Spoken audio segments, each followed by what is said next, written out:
ممكن يخلي لك المادة بودكاست. انت متخيل؟ هو ممكن يخلي المادة حرفيا بودكاست. فخلينا نشوف. بعد اللي احنا شفناه النهارده ده، فانا بصراحة ما بقتش فاهم الذكاء الاصطناعي ناوي يروح بينا فين بصراحة يعني. فيلا بينا. السلام عليكم ورحمة الله وبركاته. ازيكم يا شباب؟ يا رب تكونوا بخير. جاي لكم النهارده بأداة ذكاء اصطناعي جديدة وقوية جدا، وحابب انكم تشوفوها معايا بصراحة، لانها بجد هتطلعنا كلنا من الاوائل. بس خلينا نخش نجربها دلوقتي ونشوف، لان انا اصلا مستغرب انها مجانية. انا بقول يلا نشوف. يلا بينا على أداة نوت بوك ال ام. طبعا الأداة يا جماعة نازلة بحاجة خطيرة جدا، ويعني تكاد أصلا تقفل لنا المجال الغريب ده وطبعا الذكاء الاصطناعي بقى مرعب بشكل مش متخيله. يعني خلينا نخش طيب على ملاحظة جديدة، ولا كأن في أي حاجة ولا كأن في أي حاجة. هو بيميزه حاجات كتير جدا. يعني هو خلينا نبدأ مثلا نتكلم عن المذاكرة. انا دلوقتي شاب مثلا في كلية علوم الرياضة، خليه مثلا احمل له اي مصدر من المصادر اللي عندي اللي انا بذاكر منها. مثلا ده طبعا ممكن من اليوتيوب. انت ممكن تعمل بيه كورسات. انا هبقى اوريكم حاجات انا عاملها، بس بعد ما نبدا نشرح ايه واحده واحده. انت اولا بيظهر قدامك الواجهه زي ما انت شايف كده. تبدا مثلا تجيب له تحميل ملفات. اجيب له مثلا PDF من البي دي افات اللي عندي. تمام، خلينا نجيب PDF لمادة عندي، مثلا مادة الملاكمة مثلا وليكن. وبعد كده هو دلوقتي عمال يحلل، بعد كده هيبدأ يشرح لي ويلخص لي المادة كلها. طيب احنا هنستناه يحللها. طبعا مش بياخد وقت كبير عشان بس محدش يفكر ان الموضوع بيطول، لا بالعكس خالص. هو بس عشان خاطر الكتاب مليان، انا مديله كتاب ضخم اصلا. فخلينا نعمل ريفرش. تمام، هو كده قرا الكتاب. طبعا مجرد ان انا عملت ريفرش كان قرا الكتاب اصلا. فهو دلوقتي هيطلع لنا الحاجه اللي في المصدر اللي احنا اديناه له. كاتب لك مصدر واحد. طيب انا عاوزك سيبك على ما هو يطلع الجزئيه دي. خلينا نيجي كده على القائمه اللي على الشمال اللي هي استوديو. اول حاجه لازم انت تاخد بالك منها اصلا ان الموقع بيدعم اللغه العربيه، وخد عندك دي كمان المصريه العاميه. يعني لو جيت على الاعدادات هنا فوق لغه النتائج، بص انا مختار ايه اصلا؟ مختار اللغه العربيه العاميه. طبعا عندك كل اللغات اللي تتخيلها، بس احنا مصريين ومصريين قوي كمان، فعندنا اللغه اللي فيها عندك العربيه العاديه وفي عندك العربيه العاميه اللي هو يقدر يكلمك بيها وبتعمل حفظ. بس كده الراجل لخص لي الكتاب، جاب لي مصدر، وبعدين هو بالتالي بدأ يديني أسئلة. بيقول لي انت ممكن تسألني ايه هي المهارات الأساسية، ممكن تسألني ازاي تطور رياضة الملاكمة. طبعا انا لو ديت مثلا الكلام ده اهمني او مهم بالنسبة لي، ممكن احطه حفظ كملاحظة. بيبدأ هو يحفظها لي هنا كملاحظة. نقطة بقى، وانا بصراحة من الناس اللي بتحب التشكيلة اللي هو بيعملها دي، ممكن اخليه يعمل لي خريطة ذهنية. يا جماعه اقسم بالله رهيب رهيب. فخلينا مثلا نديه نضغط على الخريطه الذهنيه. بص بيبدا جري انشاء الخريطه الذهنيه، يخلص الخريطه الذهنيه براحته. وفي حاجه كمان اقوى واقوى، ديت اللي مخليني متعجب ان الموضوع ده مجاني. طيب خلينا نفتح الخريطه الذهنيه اللي هو عملها واوريكم بقى الجنان بقى. بصوا معايا، يعني عاوزكم تتخيلوا معايا. هوب، لخص لك يا معلم. يعني انت لو مراكم هتجيب مثلا معاك فصل اول تاني تالت رابع خامس سادس. نفتح الفصل الاول مثلا، يبدا هو يديني الملخص بتاعه، حرفيا الملخص بتاعه. طيب خليني مثلا اقول الحكام والقضاة بتوع لعبه الملاكمه. بيبدا هو بالتالي يشرح لي هنا على اليمين في الجزئيه اللي هنا كده على اليمين. يبدا هو هيفسر لي دلوقتي ويشرح لي بالتلخيص. طيب يا عبد الرحمن، هل هو مذاكره بس؟ اكيد لا، ده مستحيل يكون مذاكره بس. مستحيل، ده مش مذاكره بس، مش هينفع يبقى مذاكره بس. ده يا جماعه الخير ممكن تعمل بيه كورسات، ممكن تعمل بيه بودكاستات، ممكن تعمل حاجات كتير جدا، حاجات كتير رهيب.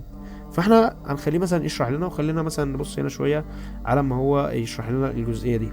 عندك دلوقتي برضو وبالتالي شرح. طيب خلينا نرجع تاني للي هو شرحه. هو حرفيا لخص الجزئيه بتاعت الحكام والقضاء وكتب كل حاجه.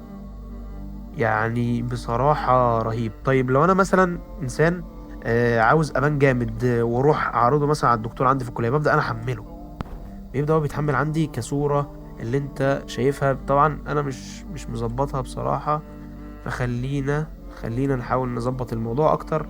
هل إحنا لو فردنا البتاع كله، الجدول البياني كله، لو أنا فردته كاملا، هل هينزل بالشكل اللي أنا متخيله مثلا؟ خلينا نشوف كده لو حملته بالشكل ده. وليكن وليكن وليكن طبعا يا اداه مجانيه اتوقع منها الشكل ده. بس على فكره اقسم بالله ملخص برضه يا جماعه، بس ممتاز يعني ممتاز. انا كشخص عاوز اذاكر مش مضطر ان انا انزل. وبعدين سهله، ويندوز جي، خد سكرين شوت يا ريس ورايح دماغك، فاهمني؟ فممكن اكبرها كده وابدا اتعامل، اقوم ضاغط كده هو يقوم شارح لي اللي انا ضغطت عليه. خرافي يا جماعه، خرافي. فانا مثلا ده اللي احنا بنتكلم عليه. طيب لو انت النهارده مثلا في فيديو يوتيوب عجبك، يعني انا بحب مثلا قناه دروس اونلاين، خلينا نجيب مثلا ال NTN. One day الراجل بيتكلم على ال NTN، بجيب انا بالتالي ال NTN، باخد نسخه للفيديو، وبروح على الاداه على طول، بطلع على الاداه كده اهو، ومثلا اقوم عامل كده ملاحظه جديده، مواقع الكترونيه، اختار مواقع الكترونيه، اقوم حاطط لصق الرابط، ادراج. هو بالتالي بيبدا يحلل الرابط ويبدا يشرحه. بص، هو في ثانيه كراش كورس الاوتوميشن هيشرح لك دلوقتي، وحط لك كمان اسئله. رهيب يا جماعه، رهيب. طيب خليني ارجع، انا مستعجل شويه من ان انا مبسوط جدا من الموقع. خلينا نرجع طيب كده، نرجع مثلا للمرجع الشامل الملاكمه. بص حط لك ملاكمه يا جدعان. طيب خليني مثلا، لو انا من الناس اللي بحب الاختبارات، خليني مثلا اقول له ايه، اختبار، يعمل لي اختبار. خلينا، انا عاوزه يعمل لي امتحان. طيب انت عندك في هنا قلم، انت بتحدد منه متوسط الامتحان، عاوزه سهل، عاوزه صعب، عدد الاسئله قليل كتير عادي متوسط، الموضوع اللي عاوز تتسأل فيه، تفاصيل، تفاصيل يا جدعان. طب خلينا نشوف كده الاختبار اللي هو يعمله لنا. في ميزه كمان يا جماعه الخير على لما يعمل لها الاختبار، هو بيوريك، يعني هو مش بيحجمك على اللي هو بيعمله، لا هو بيوريك كمان سورسات الحاجات اللي هو جاب يعني مثلا البطل مصطفى احمد حسن كاتب لك حصل على المركز الثالث والميداليه البرونزيه في بطوله العالم في سيدني باستراليا. هو مديك المصدر اصلا، يعني انت لو ضغطت على على الكلمه اللي هو كاتبها دي، هو مديك المصدر، كاتب لك دليل المصدر وجايبها لك في الصفحه والكتاب. هو حرفيا كتب الكتاب كله عنده هنا اهو، يعني الكتاب كله مكتوب اهو بكل ما يشمل، بكل ما يشمل، حتى الملعب بكله بيبقى حاطط هنا السورسات. عندك هنا برضو دي اللي احنا اتكلمنا فيها ديت يا باشا، بتفتح كده يشرح لك اي حاجه بتختارها. تاسيس الاتحاد المصري هتلاقيه شرحه، شرحه مش بيحل. جامد يا جماعه، جامد، جامد قوي. طب خلينا نخش بقى على الامتحان اللي هو عمله لنا. طيب ده حرفيا حط اسئله، انا بصراحه انا ما اعرفش هنا الاسئله، لان انا مش دي مش مادتي اصلا.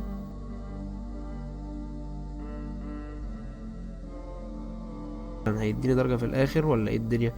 بالفعل اداني درجه، بالفعل. بالفعل جامد. واقدر على فكره، تقدر تبقى عندك مراجعه وتقدر تعمل اعاده الاختبار ويديك اسئله جديده، وتعرف تزود كمان الاسئله، وتعرف تخلي فيه درجه صعوبه. يا جماعه رهيب. طيب خلينا نيجي كده الكورس مثلا كنت عاوز اعمله، مثلا ده بتاع بتاع كاب كات. بص هو هنا انا كنت مديله كميه مصادر رهيبه، لو قلت له اعمل لي بقى خريطه ذهنيه، انا متاكد ان هو يعمل اقوى خريطه ذهنيه لاقوى كورس ممكن يتعمل.